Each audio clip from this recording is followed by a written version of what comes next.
Hey guys, welcome to Peter Stories. Before we start these amazing stories, subscribe to the channel and leave a like. And tell me, where are you watching from? I want to know.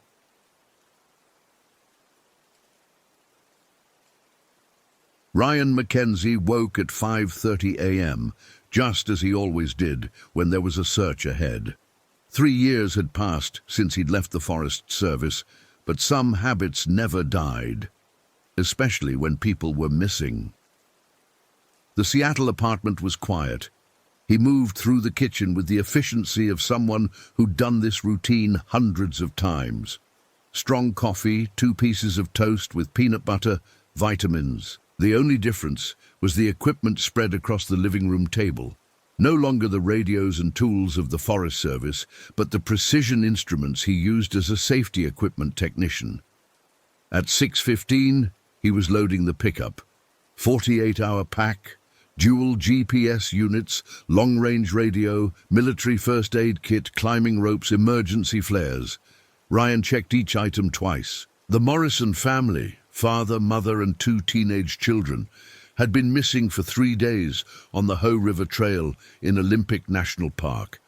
The last contact had been at 2:30 p.m. on Sunday, when Tom Morrison reported they were making great time and expected to reach base camp before nightfall. No one had seen them since. Ryan started the engine and headed west. During the 2-hour drive to the park, he mentally reviewed what he knew. The Morrisons were experienced hikers from Portland. Tom had 15 years of trails under his belt, and his wife Linda was a climbing instructor. Their children, 17-year-old Michael and 15-year-old Sarah, had grown up in the mountains. These weren't disoriented tourists, which made everything stranger. He arrived at the park entrance at 8:45. Chief Ranger Peterson was waiting for him in the parking lot, a 50-year-old man with deep circles under his eyes and an expression Ryan recognized well, someone who hadn't slept properly in days. "Ryan, thanks for coming." Peterson gripped his hand firmly. "I know you're out of service, but—" "No problem, Pete. Tell me what you found." Peterson pulled a map from his Jeep's cabin. "We found their car in the Hoh River Trail parking lot Monday morning. Keys still in the ignition, gear still in the trunk, like they'd stopped for a quick hike and planned to be back in a few hours." Ryan studied the map. The Hoh River Trail was one of the park's most popular, 17 miles to the glacier, well-marked, regularly patrolled. It wasn't the kind of place where experienced hikers simply vanished. What about their planned route? That's the weird part. Peterson pointed to several X marks on the map. Tom filed a detailed itinerary. 3-day loop through the river valley, then up to Blue Glacier. They should have hit Checkpoint Alpha here on Sunday night, Bravo on Monday afternoon, and been back Tuesday evening. And we found no trace at any checkpoint. It's like they never entered the trail. Ryan felt the first stirring of that old instinct, the one that had made him good at his job. Something about the pattern felt wrong. Experienced hikers didn't deviate from filed plans without good reason, and they certainly didn't leave their car unlocked with valuable gear inside. "Show me the car." They drove in Peterson's Jeep to the trailhead parking area. The Morrisons' blue Subaru Outback sat exactly where they'd left it, now covered with 3 days of autumn leaves. Ryan walked around it slowly, his eyes automatically cataloging details. "Have you moved anything?" "Only to check inside. Otherwise, everything's exactly as we found it." Ryan opened the driver's door and leaned in. The interior was neat, organized. Tom Morrison's coffee mug still sat in the cup holder, half full. A park map lay on the passenger seat, folded to show the Hoh River area. Everything normal, except for one thing. Ryan knelt beside the driver's seat and studied the pedals. After 6 years of tracking in forests, you learned to read signs others missed. The rubber on the brake pedal showed normal wear, but there was something else. A small scrape on the metal around the edge, fresh enough that the bright steel still showed through. Someone had been in this car recently, someone wearing different boots than Tom Morrison. Pete, did any of your rangers check inside the vehicle? Just a visual inspection through the windows Sunday night, then a full check Monday morning. Why? Ryan stood and walked to the rear of the car. The back bumper had a small dent, barely noticeable unless you knew what to look for. The paint was scratched in a pattern that suggested contact with a trailer hitch. But according to Peterson's report, the Morrisons had driven straight from Portland. Who else has been in this parking lot since Sunday? Just regular hikers, maybe a dozen cars total. We've got a log. I'll need to see it. They spent the next hour reviewing the parking log and talking to the two hikers who'd been on the trail Monday and Tuesday. Neither had seen any sign of the Morrison family. By 11 a.m., Ryan was ready to start his own search. He shouldered his pack and stood at the trailhead, taking a moment to center himself. This was always the crucial moment, when the forest would begin to tell its story, if you knew how to listen. The Hoh River Trail started in a cathedral of old-growth cedar and Douglas fir. Moss draped everything in green velvet, and the air was thick with the smell of decomposing leaves and rich earth. Ryan had walked this trail dozens of times during his service, knew every turn and landmark, which was why he noticed the first anomaly within 15 minutes. A Douglas squirrel was chittering in aggressive alarm 30 feet ahead, focused on something on the ground. But as Ryan approached, the squirrel didn't flee as it should have. Instead, it seemed almost frantic, running in tight circles around the base of a massive cedar. Ryan knelt and studied the ground around the tree. The official trail showed signs of normal traffic, boot prints from various hikers, some as recent as yesterday. But there was something else. A set of prints that didn't match the others, deeper than they should be for the apparent boot size, as if the person had been carrying extra weight or dragging something. Ryan followed the anomalous prints for 50 feet before they veered off the main trail toward the river. He marked the spot with a GPS waypoint and continued on the official route. But his unease was growing. At the 1-mile marker, he found the second sign. A Steller's jay was calling in a pattern Ryan had never heard before. Sharp, repetitive notes that sounded almost like Morse code. The bird was perched on a snag directly over the trail, and it didn't move as Ryan passed underneath. Steller's jays were territorial and aggressive. They didn't let humans walk directly beneath their perches without diving or fleeing, unless something had disturbed their normal behavior patterns. Ryan stopped and scanned the surrounding forest. The silence was wrong. No chipmunk chatter, no insect buzz, none of the small sounds that should fill a healthy forest. It was as if everything living had decided this particular stretch of trail was dangerous. He was examining a broken branch that hung at exactly head height when his radio crackled. "Ryan, this is Peterson. How's it looking out there?" "Found some anomalies. Nothing conclusive yet." Ryan keyed the mic again. "Pete, did the Morrison family have any climbing gear with them?" "According to the manifest, yes. Full technical setup. Tom was apparently planning to teach the kids some rope work." "Copy that." Ryan continued up the trail, but now he was tracking in earnest. His eyes swept the ground in the methodical pattern he'd learned years ago. Foreground for immediate obstacles, middle distance for signs and disturbances, background for movement and shapes that didn't belong. It was in the background scan that he first sensed he was being watched. The feeling started as a prickle between his shoulder blades, so faint he almost dismissed it. But as he walked, it grew stronger. Someone or something was tracking his movement through the forest. Ryan had felt this sensation hundreds of times during his career. The awareness of bear, cougar, or other wildlife observing him from a distance.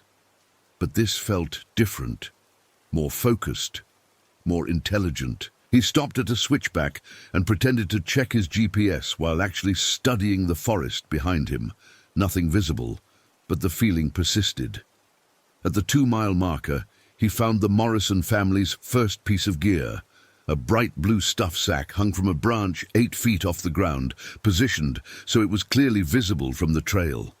Ryan studied it for a full minute before approaching. The placement was too deliberate, too obvious. like someone had wanted it to be found. Using a fallen branch, he knocked the stuff sack down and examined it without touching. It contained a water filter and 2 energy bars, standard hiking gear. But the stuff sack showed no signs of being dropped or blown by wind. The closure was neat, the fabric clean. Someone had placed it there intentionally. Ryan marked another GPS waypoint and photographed the scene from multiple angles. Then he opened his radio. "Peterson, I found something. Blue stuff sack hanging from a branch at the 2-mile marker. Appears to be Morrison gear, but the placement is suspicious." "Suspicious how?" "Too neat, too visible, like someone wanted it found." A pause. "Could be the family marked their route." "Negative. This isn't a trail marker, this is..." Ryan searched for the right word. "This is bait." "Bait for what?" "That's what I intend to find out." Ryan clipped the stuff sack to his pack and continued up the trail. But now he was moving differently, not just tracking the Morrison family, but aware that he himself might be prey. The forest seemed to be holding its breath around him. Even the constant whisper of the Hoh River, normally audible throughout this section of trail, had faded to almost nothing. At 2:30 p.m., exactly 48 hours after the Morrison family's last radio contact, Ryan found their tent. It sat in a small clearing 50 feet off the main trail, perfectly erected and apparently undisturbed, but it was positioned in a spot no experienced hiker would ever choose. Low ground near the river, with no protection from wind and poor drainage. Ryan approached carefully, every sense alert. The tent's rain fly was properly secured, the guy lines taut. Through the mesh windows, he could see sleeping bags laid out neatly inside. But there were no people, and no other gear. Ryan circled the tent twice before opening it. Inside, everything was arranged with unnatural precision. 4 sleeping bags in perfect parallel lines, personal items, toothbrushes, books, clothes, set out as if their owners had just stepped away for a moment. But there were no signs of interrupted sleep, no indication of hurried departure. It looked like a museum display titled "Family Camping Trip." Ryan photographed everything before touching anything. Then he began his detailed examination. The sleeping bags showed no signs of use, no body impressions, no wrinkles, no scent of human occupation. The personal items were clean, as if they'd been washed before being arranged. Even the books were positioned at identical angles. No one had slept in this tent. Ryan keyed his radio. "Peterson, I've found the Morrison tent, but something's very wrong here." "Are they inside?" "Negative. Tent's empty but arranged like a display. And Pete, this isn't where they would have camped. The location is all wrong for experienced hikers." "What are you thinking?" Ryan looked around the clearing, his unease deepening. "I'm thinking someone moved their gear here, someone who knows what camping gear looks like, but doesn't understand how real campers behave." "You think they're in trouble?" "I think they've been in trouble since Sunday." Ryan spent another 30 minutes documenting the scene, but found no additional clues. No signs of struggle, no indication of where the family might have gone, just the eerie perfection of a campsite that had never really been used. As he prepared to leave the clearing, he noticed something that made his blood run cold. There was a 5th sleeping bag. It was positioned slightly apart from the others, near the back of the tent, where shadows made it easy to miss on first inspection. But this one was different. It showed clear signs of use, body impressions, wrinkled fabric, the lingering scent of human occupation. Someone else had been sleeping in the Morrison family tent. Someone who was probably still out there in the forest, watching. Ryan backed out of the tent and keyed his radio with hands that weren't quite steady. "Peterson, I need immediate backup at my location, and contact the state police. This isn't a missing persons case anymore." "What do you mean?" "I mean, we're dealing with a predator." The afternoon was wearing on. and Ryan knew he had perhaps 2 hours of good daylight left. Autumn in the Pacific Northwest meant darkness by 5 p.m., and searching in the dark would be exponentially more dangerous, especially if someone was deliberately hunting him. He started back toward the main trail, but moved differently now, using cover, stopping frequently to listen, constantly checking his back trail. Every shadow could hide a threat. Every sound could signal danger. It was this hypervigilance that saved his life. Ryan was 50 feet from the tent clearing when he heard it, the soft whisper of nylon brushing against bark.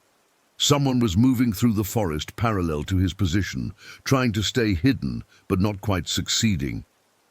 He froze behind a massive cedar and listened. Footsteps, careful but not quite silent. The person was good, but not good enough to fool someone with Ryan's training. After 5 minutes, the sounds faded. Ryan waited another 10 minutes before moving, then took a completely different route back to the main trail. But when he reached the trail, he found something that stopped him cold. Fresh boot prints in the mud, large, deep impressions from someone carrying significant weight. The prints headed down the trail toward the parking area, toward Peterson and the other rangers. Ryan broke into a run. He covered the 2 miles back to the trailhead in record time, his radio crackling with static as he tried to raise Peterson, but he got no response. The parking area was empty when he arrived. Peterson's Jeep was gone, and Ryan's pickup sat alone under the rapidly darkening sky. But there was a note under his windshield wiper. It was written in precise block letters on expensive paper. "Your reputation precedes you, Mr. Mackenzie. I've been looking forward to this meeting. The ranger is safe for now, but that could change. Follow the yellow markers if you want to see him again. Come alone. You have until midnight. A." Ryan stared at the note, his mind racing. This wasn't random. Someone had specifically targeted him, had known he would be called in to search for the Morrison family. Someone who had been planning this for a long time. He looked around the parking area and immediately spotted the first yellow marker, a small piece of surveyor's tape tied to a tree at the edge of the forest. It wasn't visible unless you knew where to look. Ryan checked his gear, topped off his water bottles, and verified his radio batteries. Then he sent a quick text message to his emergency contact, a fellow ex-ranger in Seattle, with his GPS coordinates and the situation. If he didn't check in by morning, at least someone would know where to look. He followed the yellow markers into the forest. The trail led away from the main hiking routes into old-growth forest that few visitors ever saw. Ryan recognized the area from his ranger days. It was a maze of deadfalls and creek beds that required expert navigation even in daylight. Perfect place for an ambush. But the markers continued at regular intervals, leading him deeper into the wilderness. And despite his wariness, Ryan found himself impressed by the route selection. Whoever had laid this trail knew the forest intimately. After an hour of walking, Ryan reached a small meadow where the markers stopped. In the center of the clearing sat a camp chair, positioned to face the direction he'd approached from, as if someone had been waiting for him. Ryan studied the clearing carefully before entering. No obvious threats, no signs of traps. But something felt wrong about the whole setup. He was still 20 feet from the chair when a voice spoke from the forest behind him. "Please, sit down, Mr. Mackenzie. We have a great deal to discuss." Ryan spun around, his hand moving instinctively toward the bear spray on his belt, but he saw no one.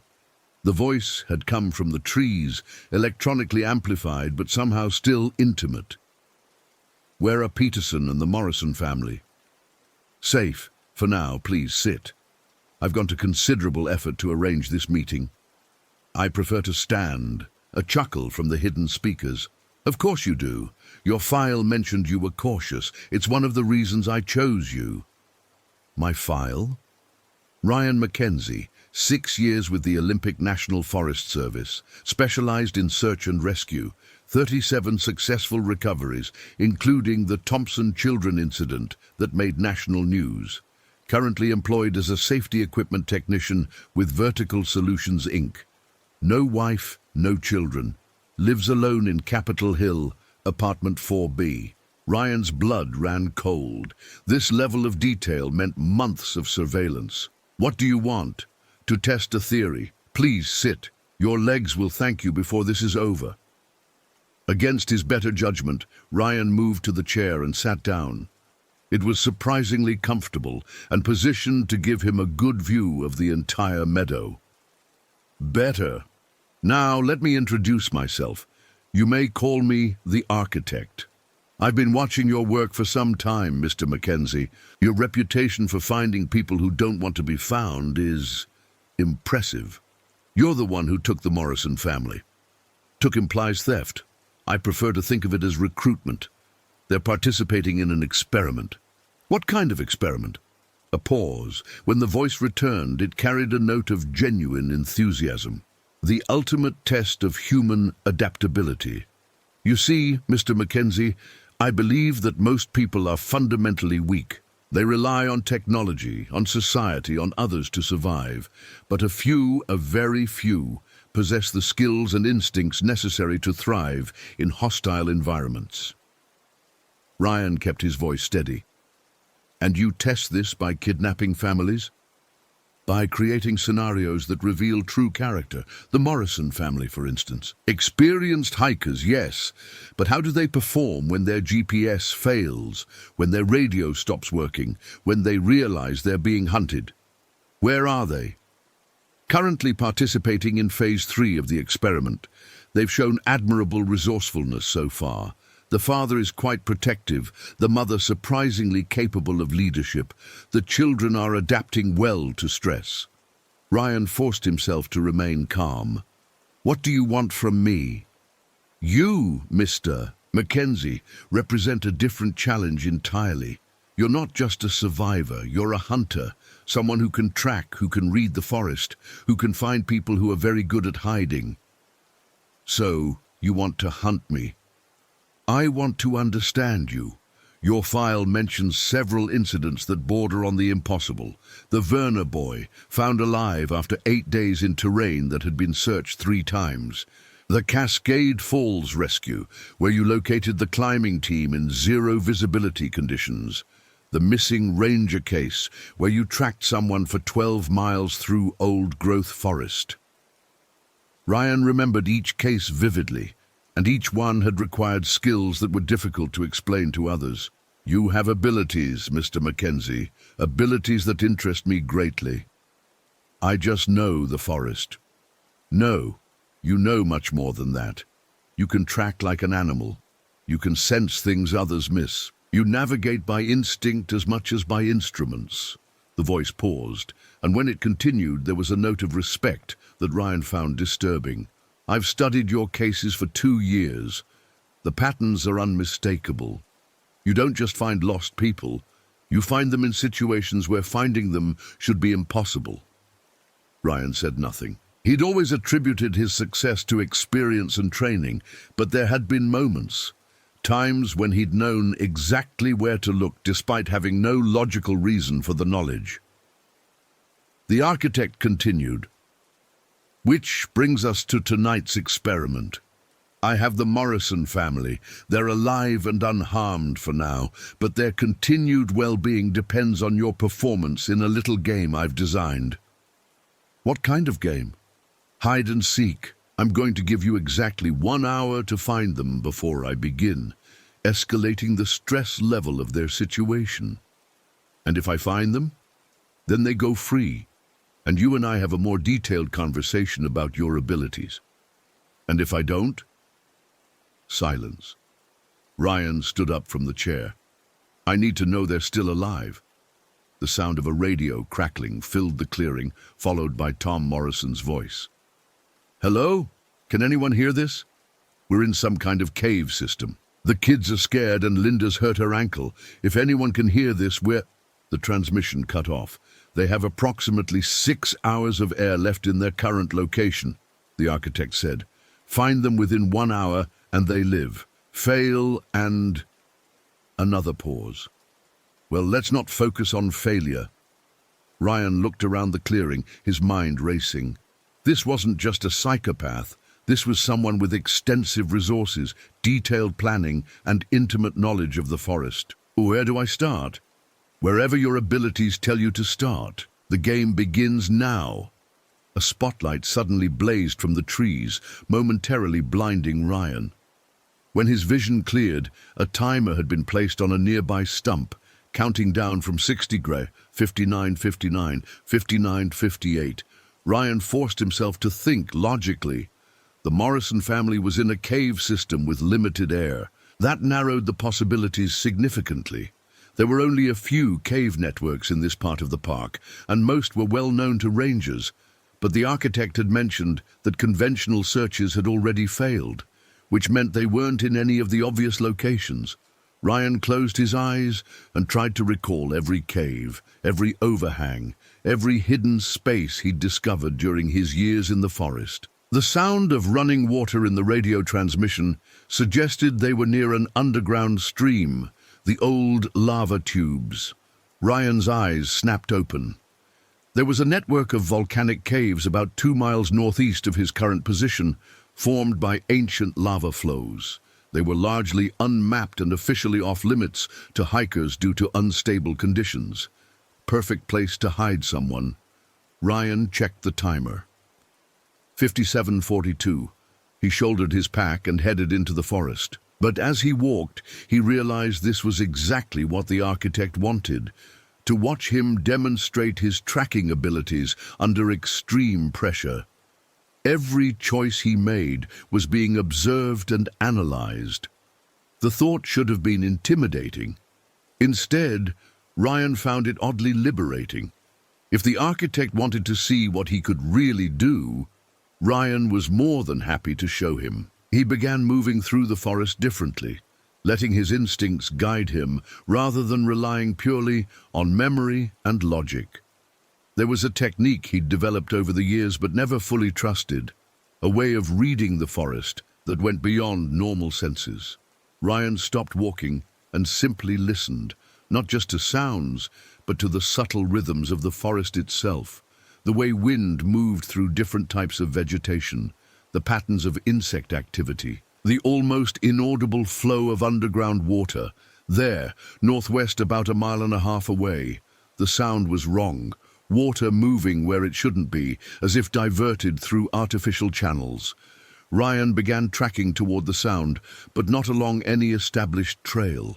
Instead, he moved in a direct line using skills he'd never fully acknowledged even to himself.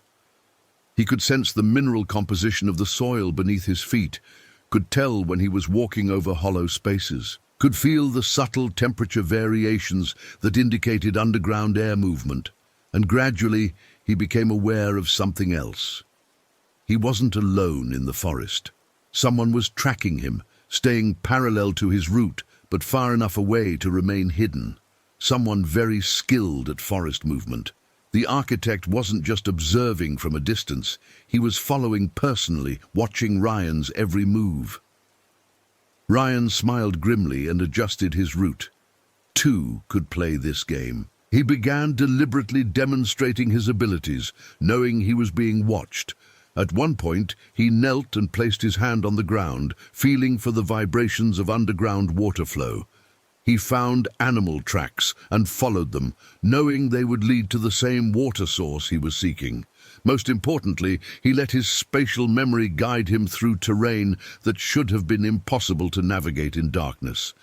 The timer on his wrist showed 23:18 when he found the cave entrance. It was hidden behind a screen of fallen trees and thick undergrowth, almost invisible even with a flashlight.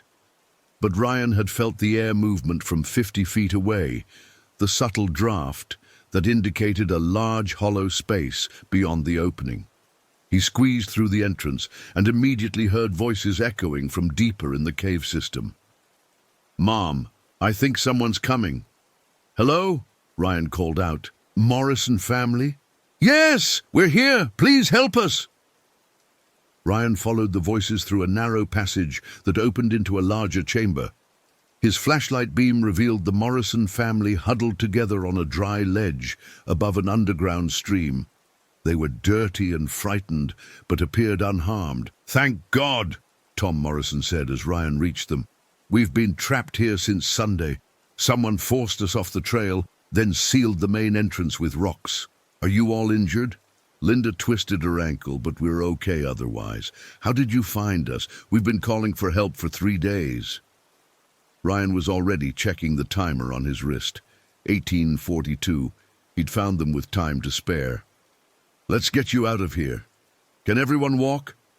It took 15 minutes to help the family navigate the narrow passage back to the entrance. Linda needed assistance with her injured ankle, but they managed to reach fresh air with 8 minutes left on the deadline. As they emerged from the cave, Ryan's radio crackled. "Very impressive, Mr. Mackenzie.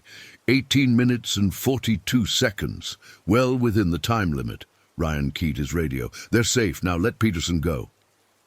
"Ranger Peterson is in his vehicle approximately 1 mile south of your current position, unharmed but unconscious. He'll wake in approximately 30 minutes with no memory of the past few hours." "And our deal?"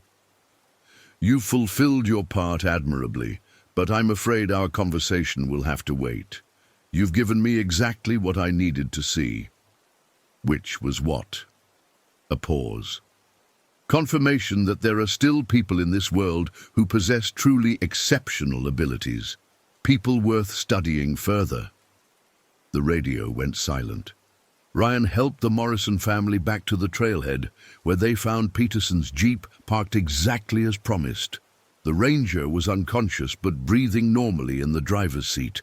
By the time Peterson woke up and they'd contacted the authorities, Ryan had made his decision. He would not be returning to his apartment in Seattle tonight. The architect had made one crucial mistake during their encounter. He'd revealed that he'd been studying Ryan for 2 years, which meant there were files, records, surveillance equipment. Somewhere in these mountains was a base of operations, and Ryan intended to find it. He spent the next 6 hours tracking through the forest, using every skill he possessed. The architect had been confident, but confidence bred carelessness, and Ryan had spent the entire evening learning the man's movement patterns, his preferred routes, his operational style. Just before dawn, Ryan found the camp. It was hidden in a ravine 3 miles from the main park boundaries, invisible from any trail or road. Solar panels powered sophisticated communications equipment. Multiple monitors showed feeds from cameras throughout the forest. File cabinets contained detailed dossiers on dozens of missing persons cases, stretching back 5 years. And sleeping in a high-end expedition tent was a man in his 50s with graying hair and intelligent eyes. Dr. Marcus Webb, according to the driver's license in his wallet, former criminal psychologist with the FBI, forced into early retirement after philosophical differences regarding acceptable research methods. Ryan zip-tied Webb's hands before waking him. "Good morning, Doctor. Or should I call you the architect?" Webb opened his eyes and immediately smiled. "Mr. Mackenzie, I must admit, I didn't expect you to find me quite so quickly. Your confidence was your weakness. You got so focused on studying me that you forgot I was studying you right back. Fascinating. Tell me, how did you track me to this location?" Ryan studied the man's face. Even captured, Webb seemed genuinely curious rather than frightened. "You really want to know?" "More than anything. You favor your left foot slightly when walking on uneven terrain. Suggests an old injury, probably from your younger days. You unconsciously choose routes that minimize stress on that foot. Also, you use expensive gear, but you're not particularly skilled with it. Your tent placement shows textbook knowledge, but no real wilderness experience." Webb nodded approvingly. "Excellent deductions. Anything else?" "You're not primarily a predator. You're a researcher who lost perspective. Someone traumatized you into believing people need to be tested to prove their worth. But you're not evil. You're broken." For the first time, Webb's smile faded. "You think you understand me?" I think you lost someone important and couldn't accept that it was just bad luck. So you created a philosophy that says some people deserve to survive and others don't. It gives meaning to random tragedy." Webb was silent for a long moment. When he spoke again, his voice was different, quieter.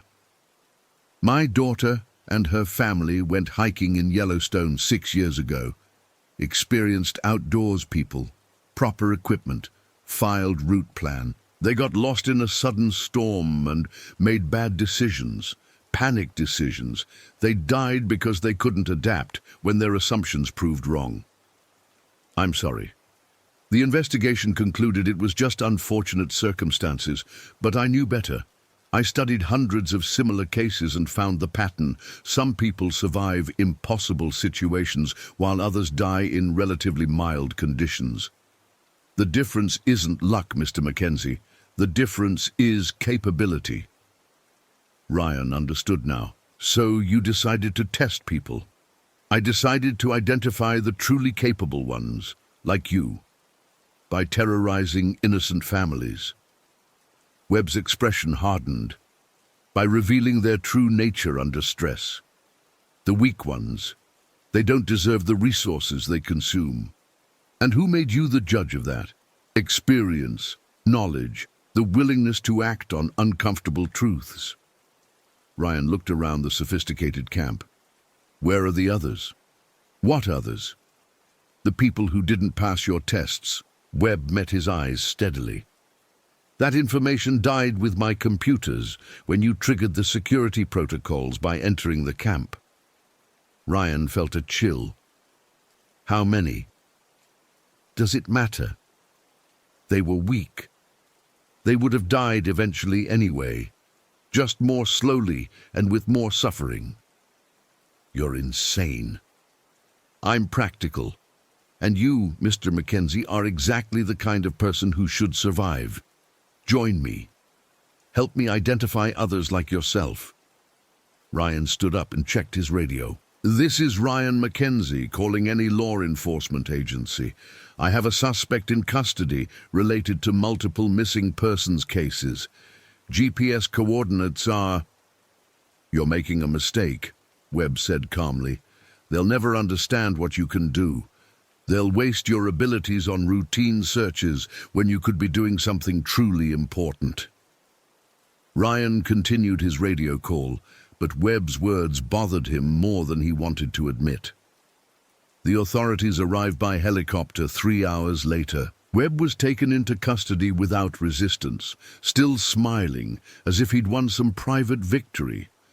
In the weeks that followed, investigators found evidence linking Webb to at least 8 missing persons cases across 3 states. His research had been going on for years, gradually escalating as he refined his methods. Ryan testified at the trial but found the experience disturbing. The prosecutor focused on Webb's crimes, but the defense attorney kept returning to Ryan's exceptional tracking abilities. How had he found the Morrison family so quickly? How had he located Webb's hidden camp? What exactly were these special skills he seemed to possess?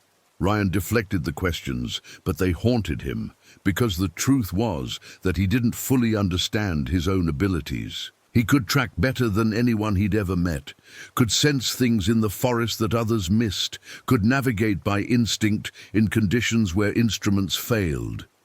Webb had been wrong about many things, but perhaps not about everything. After the trial, Ryan returned to his job as a safety equipment technician, but he also began volunteering with search and rescue organizations throughout the Pacific Northwest. He told himself it was just a way to use his experience constructively, but deep down, he knew it was more than that. Webb had been right about one thing. There were people in the world with exceptional abilities, people who could do things that couldn't be easily explained. And now that Ryan acknowledged his own abilities, he began to notice others. The helicopter pilot who could fly in conditions that grounded everyone else. The paramedic who somehow always knew exactly where to find survivors in collapsed buildings. The marine biologist who could predict weather patterns better than meteorologists. people who had learned to trust instincts that went beyond normal senses. The night before Webb's sentencing, Ryan received a letter in his apartment mailbox. No return address, but he recognized the precise handwriting. Mr. Mackenzie, you were correct about my motivations but wrong about my methods. I chose the wrong approach to identify exceptional individuals like yourself. But the need remains. There are more people like us than you realize, and they deserve to know they're not alone. Perhaps someday you'll understand that my goals were worthier than my methods. M.W. Ryan burned the letter, but kept thinking about its contents. 3 months later, he received another piece of mail. This time it was an invitation to a conference on advanced human performance in extreme environments. The speakers included search and rescue specialists, extreme athletes, and military personnel from around the world. Ryan almost threw the invitation away, but something about it reminded him of Webb's letter. He decided to attend. The conference was held at a remote resort in Colorado. The attendees were an eclectic mix: climbers who survived impossible falls, sailors who navigated by instinct, pilots who landed damaged aircraft against all odds. And gradually, Ryan realized what they all had in common. They all possessed abilities that couldn't be fully explained by training alone. On the final evening, Ryan was approached by a woman who introduced herself as Dr. Sarah Chen, a former Navy flight surgeon who now studied human performance under extreme stress. "I've read about your search and rescue work," she said. "Impressive success rate. I've been doing it a long time." "That's not what makes you special, though, is it?" Ryan studied her face. "I'm not sure what you mean." "I think you do. The question is whether you're ready to explore what it means." Dr. Chen handed him a business card. "We're forming a research group. People who want to understand and develop abilities that go beyond normal human parameters. Interested?" Ryan looked at the card. It had no organization name, just a phone number and an email address. What kind of research? The kind that helps people like us figure out what we're really capable of and how to use those capabilities to help others. Ryan thought about Webb, locked in a maximum security prison, but still convinced he'd been right about the fundamental nature of human potential. Maybe Webb had been wrong about methods, but right about the existence of exceptional people. Maybe it was time to find out. "I'll call you," Ryan said. Dr. Chen smiled. "I hope you do. There's a lot of work to be done." As Ryan drove home through the Colorado mountains, he found himself looking at the forest differently. Not just as a place where people got lost, but as a testing ground where some people discovered abilities they never knew they possessed. Webb had been a predator, but he'd also been right about one thing. There were people in the world who could do the impossible when circumstances demanded it. The question was what to do with that knowledge. Ryan made his decision as he reached the highway. He would join Dr. Chen's research group, not to test people like Webb had done, but to help them understand and develop their abilities safely, to turn Webb's twisted vision into something positive. Because the world needed people who could do the impossible, and Ryan was finally ready to admit he was one of them.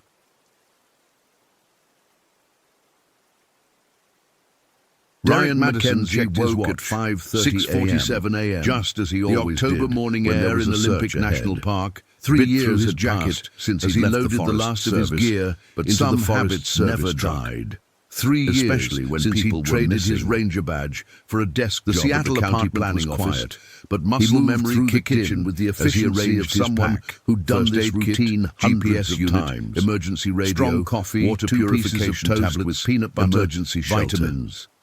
The familiar weight of the equipment felt right against his shoulders. The call had come in yesterday evening. The Hartwell family, Mark, Susan, and their twin 8-year-old daughters, Emma and Sophie, had missed their scheduled check-in with the visitor center. Last seen heading toward the Quinault River Trail for a 3-day camping trip. Their rental car was still in the parking lot. Registration expired by 36 hours. Derek had volunteered when the park service reached out to neighboring agencies for experienced personnel. His supervisor at the planning office hadn't questioned it. Everyone knew Derek still bled Forest Green. What they didn't know was why he'd really left the service. The Quino Trailhead parking area was empty, except for a white Honda Pilot with Wisconsin plates. Derek walked around the vehicle, noting details his old training had drilled into him. No signs of forced entry, camping gear missing from the roof rack, consistent with a planned departure. A child's stuffed elephant pressed against the rear window, waiting for its owner's return. He pulled out his handheld radio and keyed the mic. "Base, this is Madison. Beginning search at Quino Trailhead. Family vehicle confirmed on scene. No obvious signs of distress. Proceeding up main trail." "Copy, Madison. Weather window is narrowing. We've got a front moving in around 4 p.m. Visibility dropping to near zero." Derek acknowledged and clipped the radio to his belt. 7 hours of decent weather, then the Pacific Northwest would remind everyone who was really in charge. He shouldered his pack and started up the trail. The first mile was textbook, well-maintained path, clear sight lines, recent foot traffic from multiple hikers. Derek's eyes automatically scanned for the subtle signs that separated an experienced tracker from a weekend warrior. A broken branch at exactly the right height for a small child, a scuff mark that suggested someone had stumbled slightly, the distinctive tread pattern of hiking boots pressed into a soft section of earth. He found the first clear sign at the 1.2-mile marker, a perfect impression of a small boot in a patch of dried mud beside the trail. Size matched what he'd expect from an 8-year-old. The print was crisp, maybe 36 hours old. Derek photographed it from multiple angles and continued. The forest here was classic Olympic Peninsula, towering Douglas firs and western hemlocks creating a cathedral of green, understory ferns forming a thick carpet. Moss draped everything like nature's upholstery. Normally, Derek found this environment calming. Today, something felt off.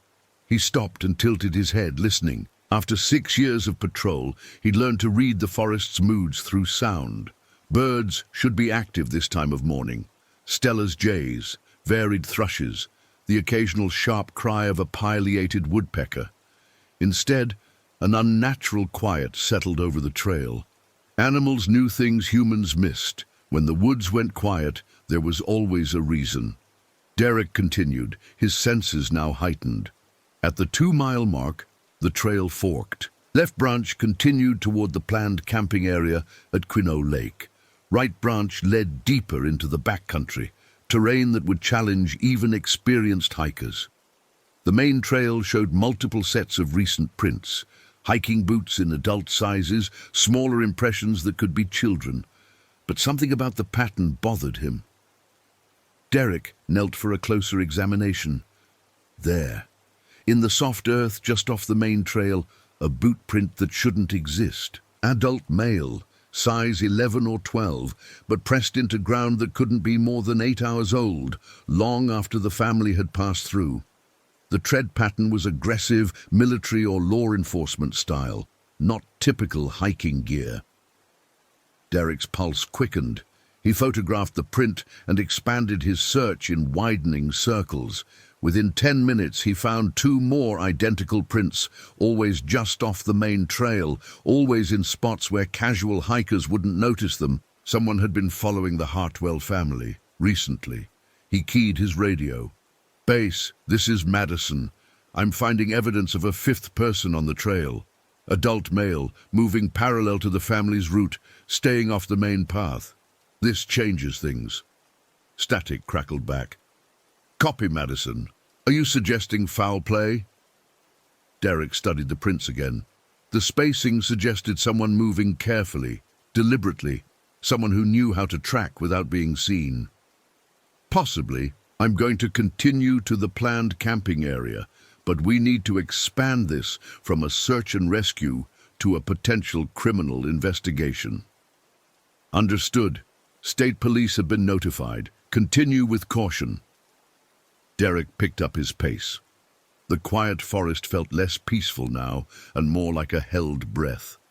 Every shadow between the trees seemed to conceal watching eyes. After 10 minutes of steady hiking, he encountered something that made his blood run cold. A child's pink hair ribbon tied to a branch exactly at his eye level, not dropped accidentally, not snagged on passing foliage, deliberately placed where an adult searcher would find it. He photographed the ribbon from every angle, then carefully untied it and sealed it in an evidence bag. The implications were clear. Whoever had been following the family wanted searchers to know they'd been here. This wasn't random predation, it was communication. Derek's radio crackled. "Madison, what's your position?" 2.7 miles in, approaching the ridgeline. I found a child's hair ribbon tied to a branch at eye level, deliberately placed. Our unsub is sending messages. How do you want to proceed? Derek considered his options. Standard protocol would be to wait for backup, establish a perimeter, bring in specialists.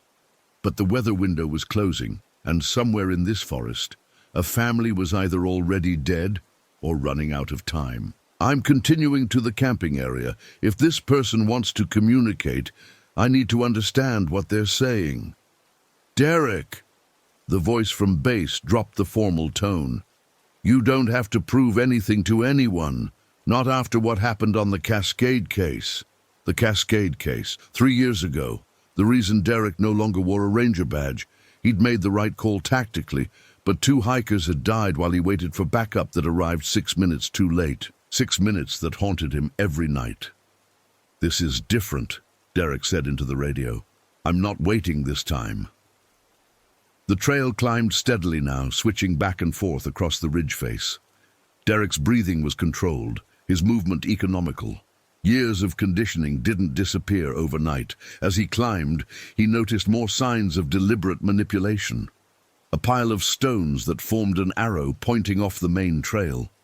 Fresh scratches on tree bark, too regular to be natural. A pattern of broken branches that created sightlines towards specific viewpoints. Someone was redesigning the forest, creating a path that only certain people would recognize. Derek followed the subtle indicators, documenting each one. The unofficial trail led him up a steep slope toward a rocky outcrop that offered commanding views of the valley below. As he climbed, the wind shifted, carrying a scent that made his stomach clench. Smoke. Not a wildfire. Too controlled. Too localized. A campfire, maybe half a mile ahead and slightly uphill. He moved more carefully now, using the terrain to mask his approach. Derek's radio remained silent. He was probably out of range with base, the ridge blocking transmission. Whatever happened next, he would face alone. The unofficial trail led to a natural clearing on the ridge, protected by a ring of large boulders. Perfect camping spot. Water source, shelter from wind, multiple escape routes. Derek approached from downhill, using a fallen log for concealment. What he saw in the clearing made his blood freeze. 4 people sat around a small, smokeless fire. The Hartwell family, apparently unharmed. Mark and Susan sat close together, their daughters between them. They looked tired but uninjured. Normal family camping scene, except for one detail that turned Derek's relief into terror. They weren't alone. A 5th figure sat across the fire from them, just at the edge of Derek's vision. Adult male, average build, wearing outdoor gear that looked expensive and well-maintained. He was speaking to the family in a calm, conversational tone, though Derek couldn't make out the words from his position. The man's body language was relaxed, almost friendly. He gestured as he spoke, like a guide explaining local wildlife.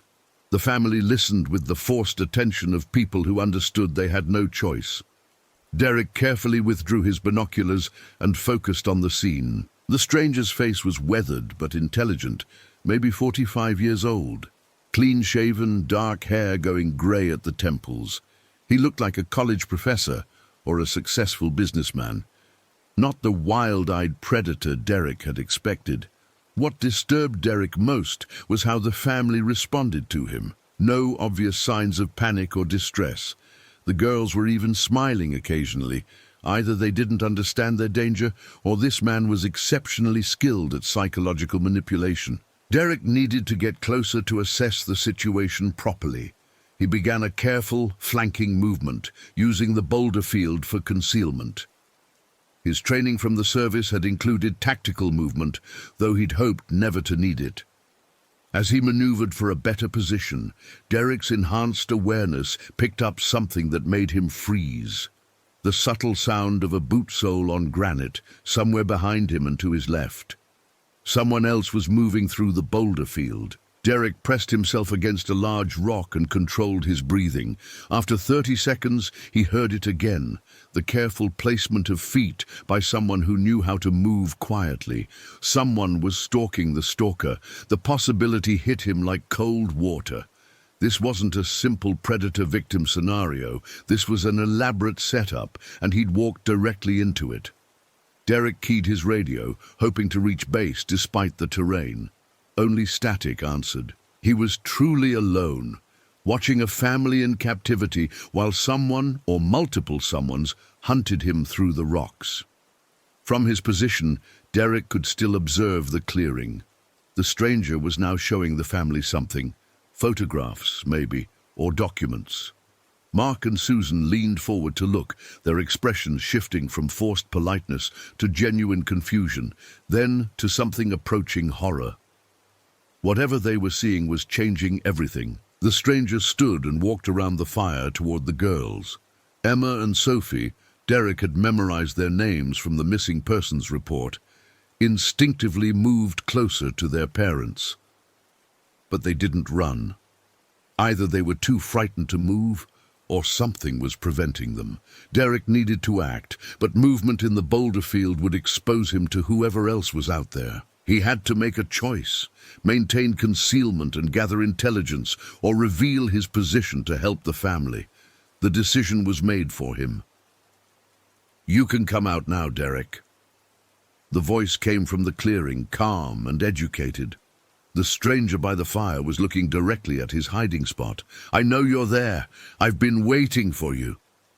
Derek's blood turned to ice. The man knew his name. "I'm impressed by your tracking skills," the voice continued. "The way you followed my markers, interpreted my messages. You're everything I hoped you'd be." This was a trap. The hair ribbon, the boot prints, the stone arrows, all breadcrumbs leading Derek exactly where this man wanted him. "Your friends from the Cascade case never saw it coming," the stranger said, his voice carrying clearly across the clearing. "But you're different. You actually think. That's why I chose you." Derek's hands shook. How could this man know about the Cascade case? That information wasn't public. 3 years you've been hiding behind a desk, telling yourself you're not responsible for their deaths. But we both know better.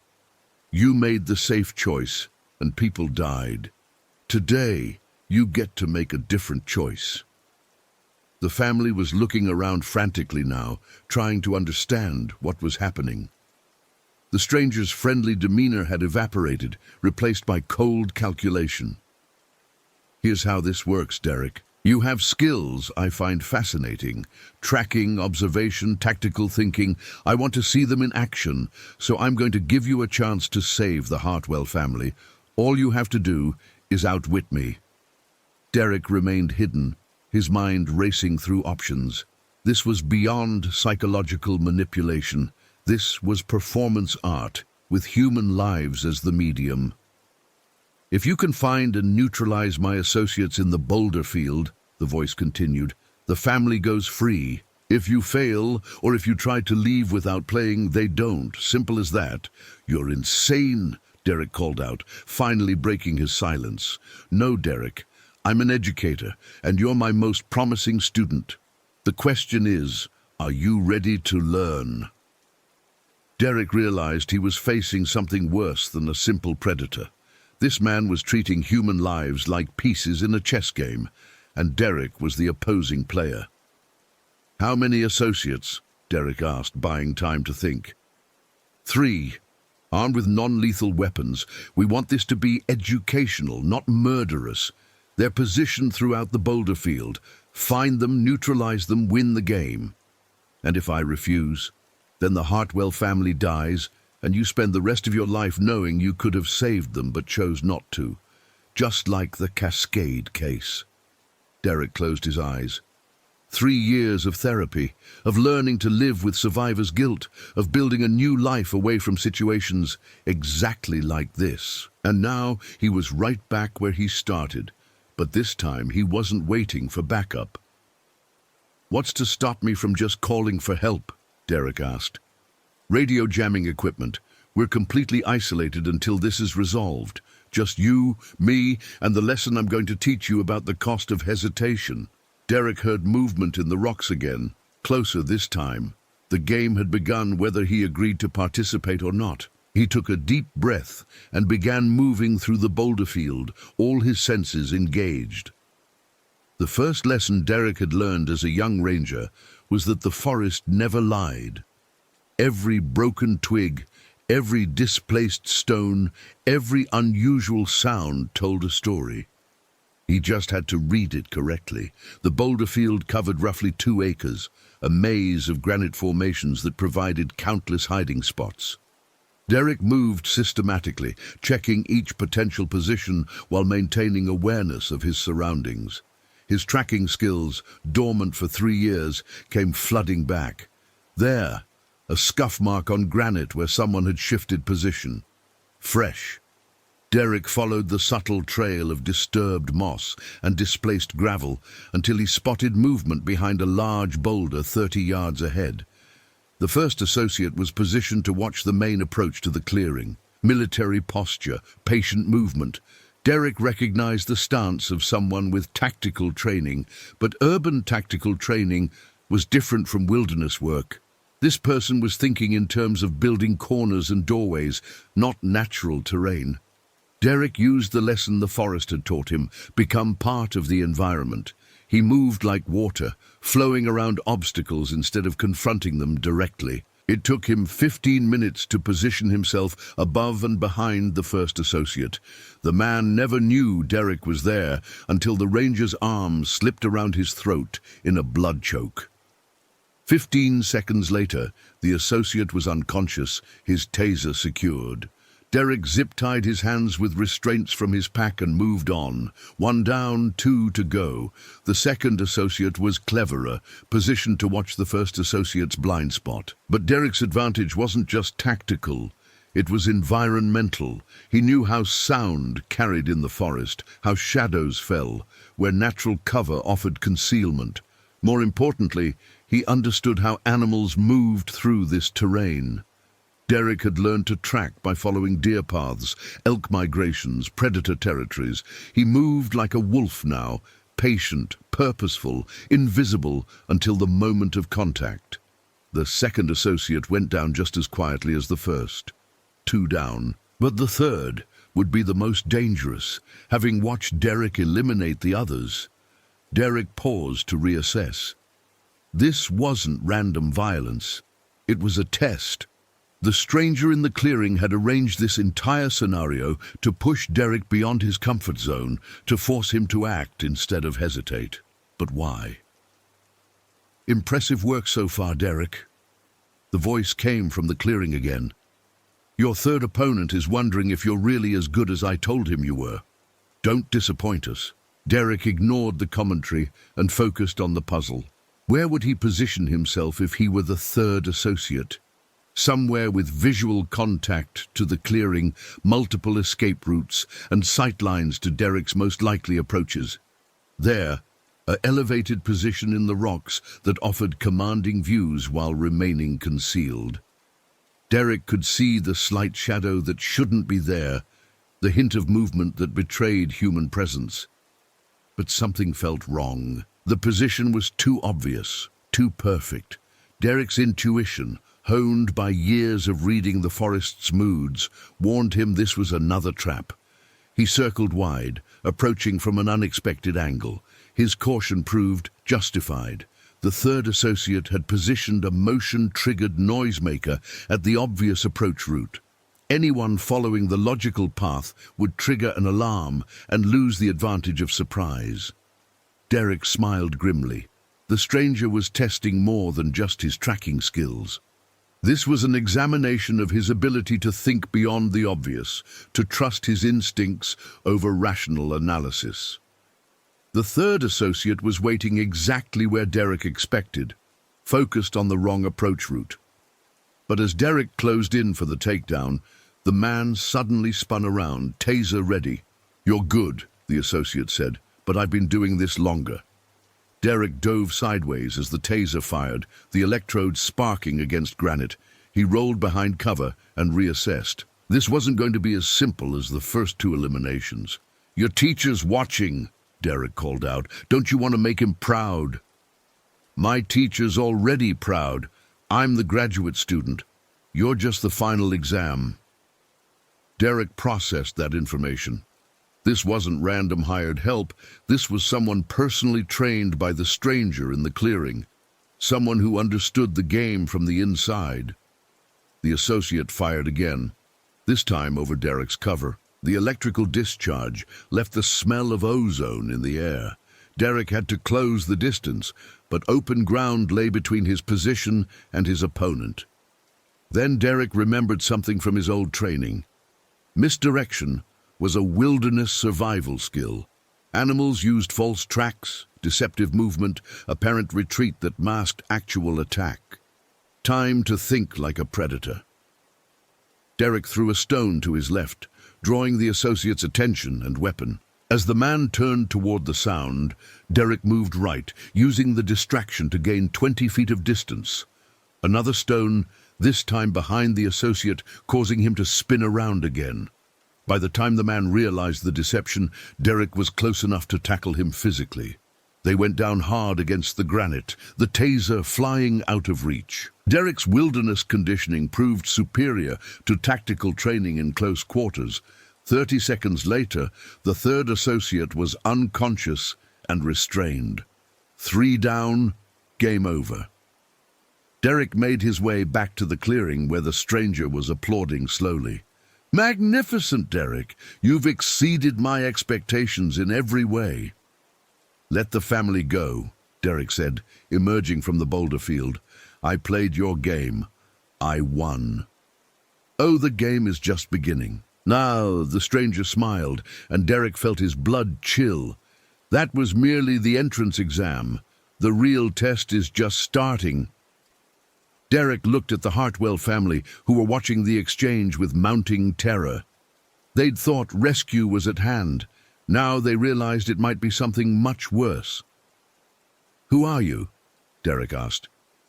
"My name is Dr. Jonathan Kellerman, formerly of the Army's Psychological Operations Command. Currently, I suppose you could call me an independent educator." Kellerman walked around the fire, never taking his eyes off Derek. "Do you know what I do, Derek? I teach people about their true nature, strip away civilization, comfort, social expectations, and what do you find underneath? What are people really capable of when everything they think they know about themselves is proven wrong?" "You're a predator," Derek said flatly. "I'm a researcher. The Hartwell family volunteered for my study, although they didn't realize it at the time. And you, Derek Madison, are my masterpiece." Kellerman pulled out a tablet and showed Derek the screen. Surveillance photos of Derek going about his daily life, leaving his apartment, walking to work, having coffee. Months of observation. "I've been studying you since the Cascade case. A ranger with exceptional field skills who let guilt drive him away from what he was born to do. A man who chose safety over action and watched people die because of it. Fascinating psychological profile." Derek's hands clenched into fists. "What do you want?" "I want to see what you become when safety isn't an option. When choosing to wait means watching innocent people suffer. When your comfortable life depends on embracing the part of yourself you've spent 3 years trying to bury. Kellerman gestured toward the family. Here's your real test, Derek. I'm going to start hurting them, slowly and systematically, until you stop me. The question is, how much pain will you let them endure before you accept what you really are? Derek looked at Mark and Susan Hartwell, at their daughters. Emma was crying silently. Sophie was trying to comfort her sister while fighting back her own tears. You're going to torture them to prove a point? I'm going to educate you about the difference between civilization and survival, about what matters when everything else is stripped away, about the man you really are underneath that guilt and self-doubt. Kellerman pulled out a knife, its blade catching the firelight. Shall we begin with one of the children? They scream louder, and their pain has such impact on adults. Derek felt something snap inside his chest. 3 years of therapy, of learning to manage his responses, of choosing measured action over instinct, all of it dissolved in an instant. No, Derek said, his voice carrying a tone he hadn't heard from himself in years. We're going to begin with you. Kellerman smiled. There he is. There's the real Derek Madison, the one who should have acted at Cascade Falls. Welcome back. Derek moved forward, no longer thinking tactically or strategically. He was pure instinct now, a predator protecting his territory. Kellerman backpedaled, still smiling, still in control. Feel that, Derek, that clarity, that certainty. This is who you really are, not the man behind a desk filing reports, not the careful bureaucrat who weighs every decision against potential liability. You're a guardian, a protector, a hunter. Derek lunged for the knife, but Kellerman was ready. The blade sliced across Derek's forearm, drawing blood but missing anything vital. Derek grabbed Kellerman's wrist and twisted, using his superior strength to wrench the weapon away. Excellent technique, Kellerman said as they grappled, but you're still holding back, still thinking like a civilized man. You can't save them by being gentle. Derek drove his knee into Kellerman's solar plexus, doubling him over. I'm not trying to be gentle. Yes, you are. You're trying to subdue me, capture me, turn me over to authorities. You're still thinking like a ranger instead of like a survivor. Kellerman spun away and pulled out a second knife. Let me clarify the situation for you. I'm not going to prison. I'm not going to trial. I'm going to kill this family while you watch, unless you kill me first. Right here, right now. No backup, no rules, no consequences, except the ones you create. Derek circled, keeping himself between Kellerman and the family. You think I won't do it? I think you've spent 3 years convincing yourself you're not capable of it. I think you've built a new identity around being careful, measured, responsible. I think you've forgotten what you learned in the woods all those years ago. Which is what? That sometimes the only thing standing between innocent people and monsters is another monster. Sometimes being good means doing terrible things. Sometimes saving lives requires taking them. Kellerman feinted with the knife, testing Derek's reactions. The army taught me that lesson in Afghanistan. Took me years to understand it fully. Want to know what finally made it clear? Derek said nothing, focused on the weapon.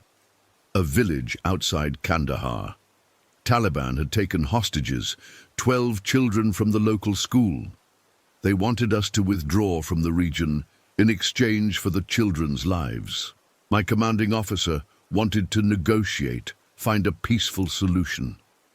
I killed the negotiator during a supposed prisoner exchange and opened fire on the rest. Kellerman's eyes were distant now, lost in memory. 11 children survived. 1 died in the crossfire. My CO called it a war crime. I called it mathematics. Was I wrong, Derek? Should I have let all 12 die for the sake of following proper procedure? Derek realized he was listening to the origin story of a monster. But worse, he could see the twisted logic that had created it. The army court-martialed me, Kellerman continued. Dishonorably discharged me for saving 11 lives. That's when I understood that society doesn't really want protectors. It wants the illusion of protection without the moral complexity. It wants heroes who never have to make hard choices. So you became what you are now. I became an educator. I find people like you, natural protectors who've been convinced by society to suppress their true nature. I put them in situations where they have to choose between their civilized morals and their protective instincts. Most choose poorly. Most let people die rather than accept what they are. Kellerman raised the knife. But not you, Derek. You're going to be different. You're going to choose correctly, because if you don't, I'm going to start with the children. Derek felt the last of his restraint dissolve. 3 years of guilt, of careful living, of choosing safety over action, all of it meaningless in the face of immediate threat to innocent lives. You want to see what I really am? Derek asked. More than anything. Derek smiled, and for the first time since Cascade Falls, it felt genuine. Then let me show you. What happened next took less than 30 seconds. Derek had spent 6 years learning to read the forest's patterns, to understand how predators moved, how they thought, how they could be outmaneuvered. Kellerman was just another predator, and Derek had studied them his entire adult life. He feinted left, then moved right as Kellerman followed the deception. Derek's ranger training had included hand-to-hand combat, but more importantly, it had taught him to use the environment as a weapon. The granite boulder behind Kellerman became an anvil. Derek's shoulder became a hammer. Kellerman hit the rock at full speed, the knife flying from his hand as his head snapped back against stone. He crumpled to the ground, blood flowing from a skull fracture. Derek knelt beside him, checking for a pulse. Weak, but steady. Alive, but unconscious. Derek? Mark Hartwell's voice was shaky but hopeful. Is it over? Derek looked at the family, traumatized but alive, unharmed but forever changed by what they'd witnessed. Then he looked at Kellerman, who would survive to face trial, to serve time, potentially to escape and hurt others. For a moment, Derek understood exactly what Kellerman had been trying to teach him. It would be so easy to finish what he'd started, to eliminate the threat permanently, to ensure this monster never hurt another family. But Derek had learned something different from his years in the forest. The woods were brutal, but not cruel. Predators killed for survival, not for sport. Violence had a purpose, but that purpose wasn't vengeance or prevention of theoretical future harm. Derek zip-tied Kellerman's unconscious form and activated his emergency beacon. Somewhere in the distance, he could hear the rotors of approaching helicopters. It's over, he told the family. As they waited for rescue, Derek sat beside the fire and reflected on Kellerman's lesson. The man was right about one thing. Derek had been hiding from his true nature, but he'd been wrong about what that nature was. Derek wasn't a monster learning to be civilized. He was a guardian, learning to trust his instincts while keeping his humanity intact. There was a difference. The helicopters grew louder, their lights cutting through the gathering darkness. Derek looked at the Hartwell family, alive and reunited, and felt something he hadn't experienced since Cascade Falls, the satisfaction of a job done right. 3 years of self-doubt hadn't made him weak. They'd made him careful. And sometimes being careful was exactly what the situation required. Dr. Jonathan Kellerman would face trial for kidnapping and assault. Derek Madison would return to his job at the county planning office. The Hartwell family would go home to Wisconsin and spend years in therapy processing their trauma.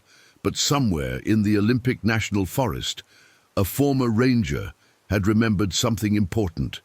The difference between being a monster and being someone who could stop monsters when necessary. As the rescue teams landed in the clearing, Derek smiled. Kellerman had been trying to create a student in his own image. Instead, he'd created something much more dangerous to people like him, a guardian who'd learned to trust himself again. The forest had taught Derek its final lesson. Sometimes the most powerful predators were the ones who chose not to hunt.